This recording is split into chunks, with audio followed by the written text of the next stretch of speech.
Hello. So this video is titled Why People Are Not Eager to Work with You and How to Change It. So the key word in this thing is eager to work with you. And the reason why it's important is because how people start working with you will determine how long they stay with you, how enjoyable of a process it is for you to work with them, whether they get the documents to you on time, whether they like take a million years to answer your questions, or if they never want to pay your invoices on time, right? So if you can get this to work, not only will you get people to want to work with you, they will pay you a higher price point without a lot of objection handling, and they're going to be a lot better to work with. And this is just my experience, what I've learned from running my accounting firm. I started back in 2015. It took me a little while, about like 16 months, to get to like 17 grand a month in sales for like bookkeeping and CFO services. And on this YouTube channel, we basically break down the lessons that I learned along the way. Also, if you want some help growing your business, go ahead and click the link inside the description either above or below the video to book a call to see if one of our mentorship programs could be beneficial for you. So let's jump on this thing. So the first thing that causes people not to be eager to work with you is inconsistent communication. And, keep in mind, like all this stuff that I'm talking about in this video, it's not meant to kind of like, make you feel bad if this is something that you've either done or something that maybe like you're doing right now. This is all stuff that I've done in the past, and like this is kind of like what I had to do in order to switch it around and get people to want to work with me. So number one, inconsistent communication. So, in terms of communication, the client needs clear and consistent communication. If you don't have this, then trust is constantly eroded because they don't feel like they can depend on you. And in some cases, it's not really a conscious feeling of this, it is an unconscious feeling, right? Because you're always there, you're always consistent, you're very, very dependable. Right. So one thing you can start doing with this is you can start really thinking about like either having workflows or you have like messenger sequences that you use to communicate with them and build a relationship with them over time. So for example, I have a set amount of like of messages and like just planned out messages that I send based on like if a person hasn't worked with me, the person is worked with me, if they've done a consultation call but didn't sign up with me, if they're an existing client, I know exactly what I'm going to say for at least 180 to 360 days of my relationship with that person, right? Whether they paid me money or whether they haven't paid me money, I know exactly what I'm supposed to say. And that takes a lot of time to kind of develop because it's different for every single person. Like in our mentorship program, we help you go and develop that follow-up sequence so you know exactly what to say. Whether it's like a person that's online, maybe someone like clicked on your Google My Business, or they reached out to you like pro advice, like how to follow up with people so that you're able to go and like get them to trust you and get them to want to work with you. Right? The biggest thing that you're going to be seeing inside of this is really going to be about trust. Okay. The biggest thing about like eagerness is really about trust and really about understanding and setting proper expectations. One thing that's also really important is follow-up. So most people have very, very, very weak follow-up. And okay, if you want something from someone, you have to go and put in more effort than like the other person, right? So let's say that you're interested in someone romantically, right? If you're interested in them, but maybe they're like slightly interested in you, but they're busy, like you're gonna be putting in more effort than them, right? Because you are the one that's trying to show that, okay, this is like, something I'm serious about and kind of moving forward. If they're on the fence or if they're like not really interested in dating at the moment in time, but they are slightly interested in you, but they haven't made up their mind, they're not going to be making all the advances at you. It's the same thing in business. Like they could be open to working with you, but if they are not wanting at this very second to work with you, then it's your job to be able to go to them on a consistent basis, right? I know a lot of people like they would follow up, but they don't want to be either irritating to the person or they have what's called too busy syndrome. So what used to happen was like I would like have someone reach out to me like, "Oh, I'm interested in accounting services." Then I would try and like call them, and then they wouldn't answer. Then I would text them, and they wouldn't answer. I would email them like one time, they wouldn't answer. After like two or three times of reaching out, I'm just like, "Oh, they're just too busy, man. Yeah, they're just too busy. Like I don't know. I just don't want to bother them." And nowadays, what I know is like, dude, just set it inside of like a reminder on your calendar just to reach out to them like once a week or twice a week until they end up working. Like they reached out to you for a reason. Like if someone reaches out to you and then disappears, it's not because they don't want to work with you. In some cases, it can be because maybe they found someone else or someone was faster than you. But in a lot of cases, like the reason why they're thinking about hiring an accountant or a bookkeeper is because they need someone to do the work. They're so busy that they can't do it themselves. That is the whole reason why they're working with you. So in my mind, whenever someone like reaches out to me, but like they just kind of disappear. I know that's actually a really good client. It's just they need me to follow up with them to kind of do reminders. Don't think of follow-ups like you're chasing someone. I would almost think of follow-ups as more of like just helpful reminders to someone so that to help them remember that they want to do something they want to do, right? And then it's just a matter of just waiting until like the time frame is right. Or if they're a local client, you can go to their place of business and just get everything you need. You can go log into their computer, set up their QuickBooks on their end, get everything set up, and then move them forward. It's a very simple process. But if they're like, virtual and you can't do that, of course, just follow up until the time is right. Or see if they can let you like talk to one of their assistants. Like maybe they have an office admin, maybe they have like a general manager, et cetera, right? Someone is there. You just have to keep reaching out and following up. And just reminding. Next thing is nurturing, okay? This is something we're gonna be really heavy on in this video. Okay, this lack of nurturing is why all or most of your calls feel cold. When I say cold, it's like the person isn't really giving you full responses. They, at the last minute, they come up with a million excuses, or even during the call, it just feels like they don't really respect your opinions. They just kind of they're talking at you, they're not really talking to you, right? And in a lot of cases, it's like some people are rude. Like, yeah, okay, you're never gonna like fully escape rude people or anything like that. I'm not saying that, but one sec. Am I sharing the screen? Oh. But in other cases, some people might just be they just don't really trust you that much, you know? And it's just like it's not you can't blame other people for not doing the research if you did not make the research or homework important enough for them to want to do it. If I don't express that I need someone to do something, I cannot get upset if they don't do that thing. So there's pre-call nurture and post-call nurture. Pre-call is what like before someone gets on the consultation call with you. This is someone maybe reading some of your Google reviews. This is someone maybe watching some video testimonials, maybe listening to your podcast, maybe reading your blog. It's like the more content that they can go through before they talk to you, the better. So I almost think of content almost like I think of it two different ways. Number one, I think of content as a preview of what it's going to be like to work with you, but I also think of content as just a way for people to be able to spend time with you before you actually it's a time efficient way for you to spend time with someone without necessarily having to like sacrifice moments of your life. So, for example, on my YouTube channel, right, we have about 400 to 500 watch hours every single month. That means that people are like sitting there listening to my YouTube channels for 500 hours approximately every 30 days. So I didn't spend 500 hours talking to you individually, right?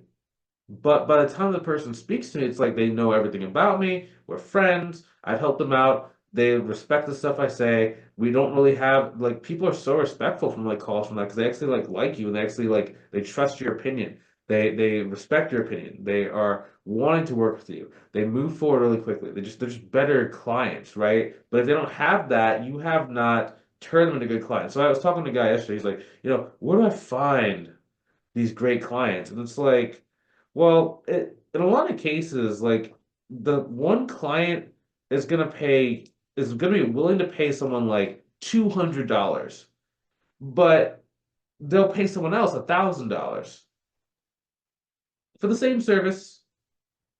In some cases, less deliverables, but because they like the person, they've been nurtured for the person, they respect the person more. So if you feel like all of your calls are very hard and like they just don't really respect you or they just don't want to buy from you or they haggle with your price, it's generally because we don't have enough pre-call nurturing. Now, there's another thing called post-call nurturing. This is once they've been on the phone, let's say they have a number of objections and you just can't overcome them because like in some cases like if you don't have good objection handling skills like we teach you how to do all the stuff like I teach you how to do the pre-nurture call stuff. I teach you how to do the post-nurture call, but we also teach you how to do objection handling within the call so that you don't really have to feel like you're never in control when people start giving you weird excuses at the end of your consultation calls. But let's say that for whatever reason you just can't close it. You have to have some sort of either like guide, document, or look into your service and working with you that causes the other person to feel like this is the right decision. When I started implementing this, it made everything easier. Like I don't even objection handle anymore. Like I literally do not objection handle. Like if someone says, "Oh, I can't do it. Oh, I don't want to do. Oh, I don't know." It's like, okay, cool. Hey, why don't you go through this thing after this call and then like get back to me if you change your mind. And like, oh my gosh. So like you can do it on a website, you can do it like on you can do it on a Google document. I prefer, or you can do it on like Notion. Notion's like a cool like platform people are using. It's kind of like a website slash Google document. You can do a lot of stuff with it. But you just need something that can hold content. And like ideally it could be either like let's say that you do every single month you do like a monthly recap with your clients where you basically present exactly what you did, what were the outputs, what were the deliverables, what were the improvements, what are some things that need to change. Every single one of those calls, you need to record those calls. And then I would be using like you basically want to do like cut version. You don't want to do like all like the full video because like you don't want to like have confidential information, but you want to basically take the highlights of those videos and stitch them together to basically show that you're helping people out. Now, if you don't have clients, what you could do is you could go and do a free version of this to like maybe you have like a friend who owns a business, just do like an audit, right? You could have a family member that has a business, just do an audit. You could go and like find some sample bank statements and basically go and make a presentation of what you would do with that, what you're planning with that. If you're doing something like a tax plan, that's excellent as well, right? You can just go and document your tax plan and just say, okay, this is what we did, this is why we did this, how we did this, what's important of it, this is like what you have to be aware of. And like the more they can just sit there and just watch, the more that they actually want to work with you. Now, of course, I say video, you don't necessarily have to video. You could just do a slideshow and then not have yeah, you could just have like a slideshow.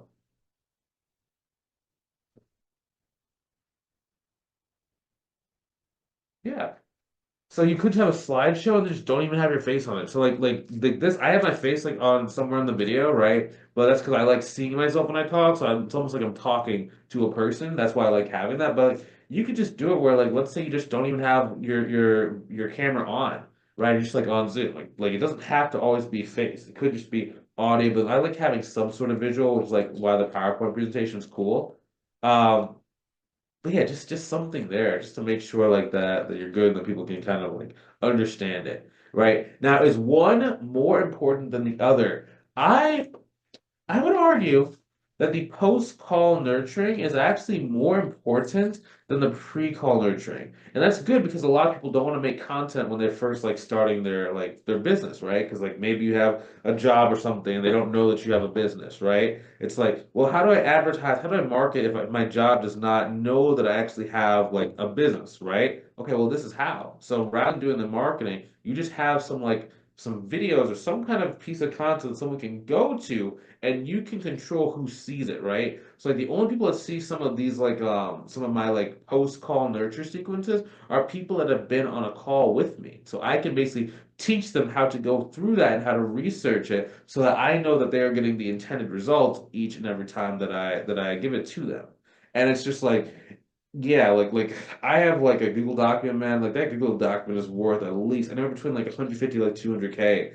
That's how much I made off in the past 2 years, right? Of just post call nurturing. Uh, and yeah, you don't really have to do much. If you do things right, you don't have to do that much, but it's all about creating trust and creating comfort with the person, right?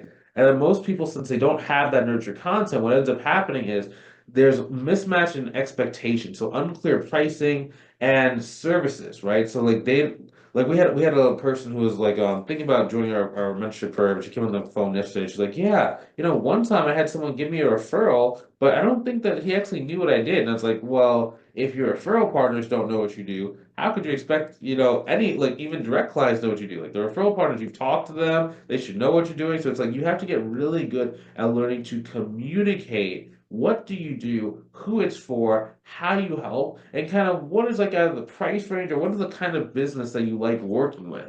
And that way it just makes everything so much easier, right? Because like this is just a communication game. That's all this is. If you know how to write and you know how to talk, you're never gonna have a problem making money.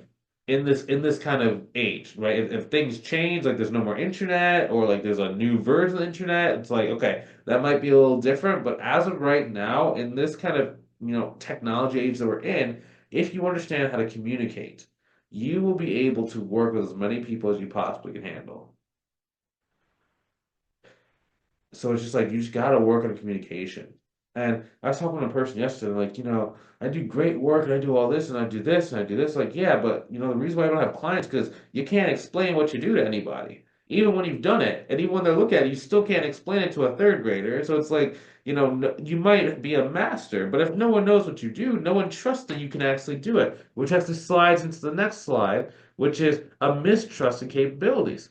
A lot of potential clients, if you cannot explain what you're going to do to them, they, in a lot of cases, it'll go over their head. They're not going to tell you they don't know what you're saying, or they don't tell you that they don't know how to do what you're talking about. They just don't work with you. They just go, oh, yeah, this person was talking over my head. I don't know. And like some people have like egos, it's like they don't want to feel stupid. So the moment they start feeling stupid is the moment you've lost them forever. Now, in a lot of cases, if we're not communicating properly, the business owner feels that we don't know what we're doing. So I'll give you an example.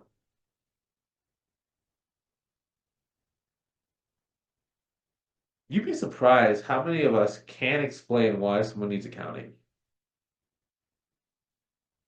That's person, okay. So she was talking about the balance sheet. Okay, so she said, okay, so I help people with their balance sheet. Okay, so why is that important? And then like she was like, oh, well, I mean, it talks about the health of their business. When you say the health of your business, like, what do you mean? And like she couldn't break it down further. You have to be able to break everything that you're talking about that you're gonna do for someone. You have to be able to break it down to like at least five levels of like what and why. At least five levels. Because think about it, your skill set, let's say that you've been in accounting for 10, 15 years, the amount of information that you have forgotten about accounting is way more than what most business owners even know, right? So if you're talking at a very high level and you're assuming that someone knows exactly what that is, you are not going to be able to communicate with them. I'll give you another example. I was talking to this guy about cars. I was like, oh, cool. What kind of car do you have? And he said some kind of like NZ5, blah, blah, blah, blah, blah. I was like, that tells me nothing. Okay, well, what is it? A sports car or is it an SUV? Oh, it's a sports car. Okay. Is it a two-door or a four-door? Oh, it's a two-door. Okay. Is it manual or is it automatic? Okay, it's automatic. Okay. And then what is it comparable to? Is it more like a Porsche? Is it more like a Mercedes? Is it more like a Lamborghini? Oh, it's more like a mix between like a Porsche and a BMW. Okay, cool, cool, cool. Yeah, so then and then, tell me more about it, right? So it's like I need to know more and more and more and more. But like when you just tell me a one word thing, it's like I don't know what this thing is. I don't think you know what this thing is, and like we're speaking totally different languages. And it's like we had two different mental pictures in our mind, and at the end of the conversation, I'm like, man, that guy, I don't know what that guy was talking about. Oh man. And again, everything kind of comes back to communication, right? All that nurture sequence we talked about earlier, that's how you communicate, but we're using systems to communicate why someone should work with us rather than like using our own physical energy to do it for us. And it just works so much better if you can learn how to do this thing. So yeah, it's a very fun game when you know how to do this stuff. So okay, it's all about communication. It's about how do we nurture people, how do we reframe following up from feeling like I'm chasing someone to being more of like I'm just helping out this person before they paid me money, and I'm being there to kind of subconsciously help them understand that I care about their best interest. I'm going to be here for them while they're trying to figure things out, and I'm going to be able to move forward and move with them very consistently. We both understand the same language patterns we're using because I'm communicating at like a fifth to third grade reading level, and they fully understand what I'm going to do, and that builds trust. It allows them to want to work with us for a long period of time. If any of the stuff that we talked about in this video is something that either you don't know how to do or something you would like some help doing, I would just recommend you go ahead and click the link inside the description either above or below the video to book a call with myself to see if I can help you inside of our mentorship program. Okay. Basically, we help you with sales, we help you with nurturing, we help you with trust building. Everything we talk about on this YouTube channel is something I help you out with in our program. I don't talk about stuff on the YouTube channel that either I haven't done myself or something I don't teach people how to do. So if you want help with any of the stuff we talk about, go ahead and click the link inside the description above or below the video. Let's book the call. Let's see if I can help you out. Okay? I will talk to you soon. Have a great rest of your day. Take it easy.